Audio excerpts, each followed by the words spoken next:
Hello friends, இன்றைக்கு இந்த வீடியோவில் மகளிர் உரிமை தொகை பெறுவதற்கான விதிகளில் 3 முக்கியமான புதிய அறிவிப்புகளை அறிவிச்சிருக்காங்க. இதன் மூலம் இவர்களுக்கும் இந்த 1000 ரூபாயானது கிடைக்கும் அப்படின்னு சொல்லியிருக்காங்க.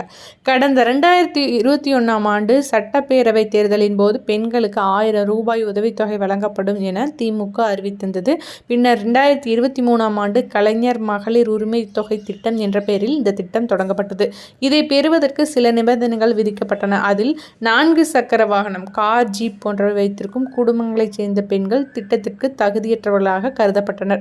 அதே நேரம் அரசின் நிபந்தனைகளுக்குட்பட்டு தகுதியுள்ள பெண்களின் விண்ணப்பங்கள் நிராகரிக்கப்பட்டதாகவும் புகார் எழுந்தன. இதைத் தொடர்ந்து ஜூலை 15ஆம் தேதி முதல் நடைபெறும் உங்களுடன் ஸ்டாலின் சிறப்பு முகாம்களில் கடந்த முறை விண்ணப்பித்து நிராகரித்தவர்கள் மற்றும் புதிதாக ரேஷன் அட்டை பெற்றவர்கள் அதனை விண்ணப்பிக்கலாம் எனவும் கூறப்படுகிறது. இதற்கிடையே திருப்பத்தூரில் நடைபெற்ற நிகழ்ச்சியில் ஸ்டாலின் பேசும்போது, ஜூலை 15ஆம் தேதி முதல் நடைபெறும் முகாம்களில் விண்ணப்பித்த தகுதியான பெண்களுக்கு ஆகஸ்ட் அல்லது செப்டம்பரில் 1000 ரூபாய் வழங்கப்படும் அப்படின்னு சொல்லியிருக்காங்க. விண்ணப்பங்களுக்கு 45 நாட்களில் முடிவு அறிவிக்கப்படும் அப்படின்னு சொல்லியிருக்காங்க.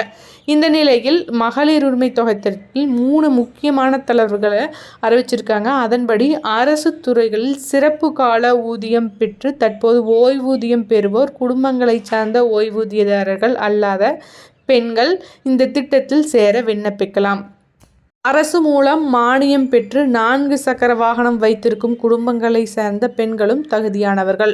மேலும் இந்திரா காந்தி தேசிய விதவை ஓய்வூதியம், ஆதரவற்ற விதவைகள் ஓய்வூதியம் பெறுவோர், குடும்பங்களை சார்ந்த ஓய்வூதியம் பெறாத பெண்களும் விண்ணப்பிக்கலாம். கணவரால் கைவிடப்பட்ட 50 வயதுக்கு மேலாகியும் திருமணம் ஆகாத பெண்களுக்கான ஓய்வூதியம் பெறும் குடும்பங்களில் உள்ள மற்ற பெண்கள் விண்ணப்பிக்க தகுதி வாய்ந்தவர்கள் என அறிவிக்கப்பட்டுள்ளது.